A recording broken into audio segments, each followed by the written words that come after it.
Hello. Hi, Marisa. Hi. Guys, this is my really good friend, Marisa. We've known each other for 10 years and we worked together for 8 years at the English school that I used to work at. She's a really great English teacher, and I'm so happy to have you here today, Marisa. Welcome. Oh, thank you. I'm very happy to be here too. Hey, Um, guys. I'm so excited.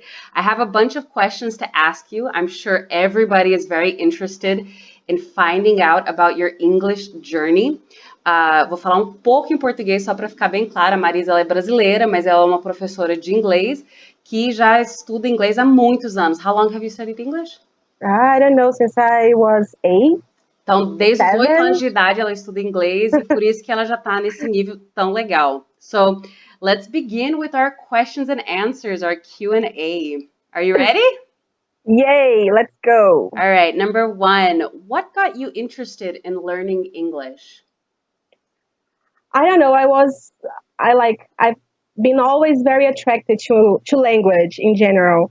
And I remember when I was little, when all my friends were going to another school, to a school, I'm not going to say the name of the school, but they were going to study English in a school. And I asked my mom, I said, I want to go too.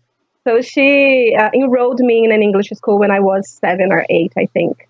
Ah, so it was your decision when you were young. It was my decision. Very good. It's Yeah. nice to know when the parents don't force the students. Sometimes it comes from the child. Yeah. Very good. Okay, number two. How did you start this process and what was it like? So, what was the actual process of starting English and learning like? I I don't know. Like at school, I felt like things were easy for me, and I understood things in general very well. I didn't need to have help to do anything related to English specifically. So it was natural. I always liked to listen to music and to watch things in English. So it was a natural process for me. I don't know when it started. I can't tell you that, like honestly speaking. Mhm. Good to know that it's not always a difficult process. I think students always think, it's going to be difficult, it's going to be difficult, but not necessarily. No. Sometimes it's not that difficult. Good. Okay, Right. good. Uh, what was your biggest initial struggle? Did you have a specific struggle with something in the beginning? I don't think I had. Mm, let me see. I think the process actually was kind of slow for me because I wanted to learn more. Mm-hmm. So it was slow. And then I think I always wanted to, okay, let's move on, let's move forward. I think that was that actually. Good. That matches your personality for sure. I can imagine little Marisa saying, "Give me more homework." Yeah, that's so me. Yes, of course. But good. I'm happy it was a very simple process. All right. How were you able to obtain this amount of fluency? Because today you're very fluent in English. How did you bring your English to this level?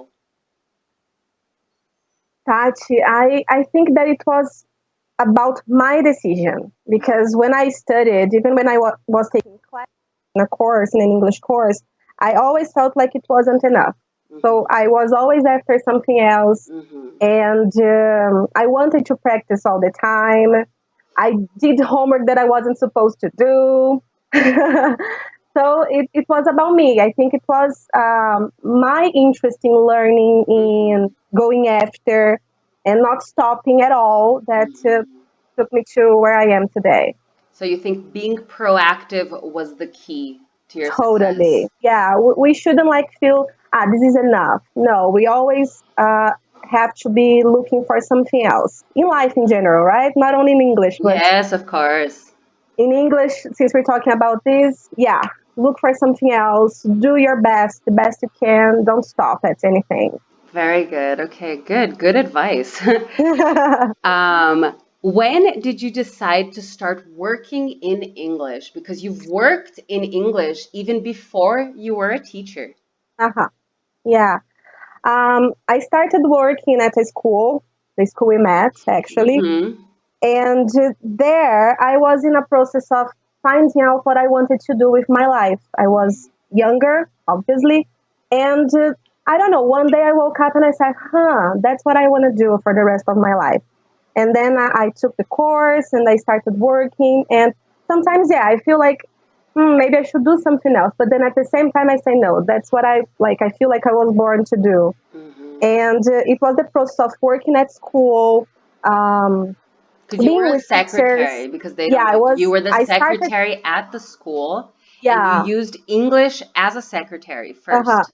First, I started as a monitor actually, Ah, and then I moved to be a secretary, and then I became a teacher at the same school. mhm, So, I mean, the environment helped me a lot to feel that I could be a good teacher. mhm. How many years of working at the school before you became a teacher officially? Before I became a teacher, I don't know, 6 years, Six 5, 6 years. years. So you Yeah. already felt very comfortable in the language. Yes, I did. And there also, like, I had the opportunity to improve because I was speaking every day and there were lessons that I was taking as well. So Mhm. it really helped me to take my English to the next level. Throughout the years, there were many native speakers as well at the school for you to practice with native speakers. Exactly. Which, by the way, the first time I had to speak with an American, I was like, I can't speak. I don't know how to say this in English. But then it came naturally later, you know? Good, good. Just a rough start, but after you got Yeah. it going. I Good. mean, I was nervous, you know? Oh, of I had never course. had the contact before, and then all of a sudden I have to be talking to people all day. So it Yeah, was, no, but it happens to everyone. This happened to me in Portuguese when I had to have conversations in Portuguese. When I first came to Brazil, it was very difficult. yeah, I can imagine. Actually, I remember something about that. Yeah. You met me right when I arrived in Brazil, so you remember well. Yeah, the whole accent thing and the words. It was a struggle. A Marisa tá comigo há 10 anos já vendo minhas dificuldades aqui com o português. Long time of friendship. Yes. Okay, let's continue really quickly here. Hmm. How would you describe your journey to become an English teacher? How was this process? Do you think it was like smooth? It was natural? What was it for you? Yeah, I think it was. It was totally natural. Like, just as I said before, I woke up and I said, that's what I want to do. And nobody pushed me into thing or going for it. It was something that I decided, just like Hmm. deciding to study English when I was 8 or 7 years, you know, it was a Good. decision I You made. have a very decisive personality. This is very good. Yeah, yeah. People who like are around me, they say that I am very stubborn, let's Yeah. say. And what would you give as advice to somebody who is just starting to study English? Go for it. Like, give your best and don't stop at anything, you know, just every time you feel like this is difficult, this is getting hard, trust me, it's gonna be easier at some point, and you're gonna be feeling like, oh, I can speak English, I can speak another language. So try your best and keep moving forward. Don't stop at all. It's worth it, I promise. Great advice. And what we always say, I graduated English school. I hear students say, eu formei na escola de inglês, right? So, as teachers, como professores, a gente sabe que a gente não forma, né? Porque é um Yeah. processo ao longo da vida. So, what is your advice to the person who just graduated English school? The same as always. We're never going to graduate in English specifically or any other language because if it's just like, let's give an example, a simple example. Math, for example, when you study at school. And then if I ask you the same questions you learned years ago, I'm sure you won't remember. So Mhm. it's the same process. If you stop at some point, we will forget everything that you worked so hard to get. So it's forever, guys. We're never going to stop studying English. Do you have a Even us, teachers. Yes, of course, we're always studying and looking for new things and new words and new expressions to be able to teach better. So it's a lifelong process. Continue the work. Do you have a specific thing that you like to do today in English for fun? Huh. I don't read in Portuguese anymore, actually. All the books Oh, I've been reading are in English. And when I have to read something in Portuguese, I find extremely boring because it doesn't, you know, it like doesn't I can stimulate you imagine. as much. Yeah, I think about like it's like there is somebody else speaking, just like those movies that you Uh-huh. watch dubbed. So Mm-hmm. then you think, it's something else. It's not that. So Mm-hmm. So I it's don't more really read. exciting.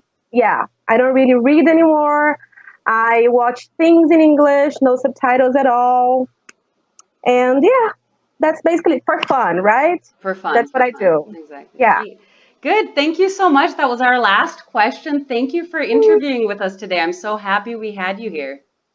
Oh, I'm happy to be here too. I hope that I could have like helped somehow No, of these course. Your students. advice was really good, and I loved learning a little bit more about your English journey. Yay! All right. Thanks a lot for having me. Thank you so much. Bye. Bye.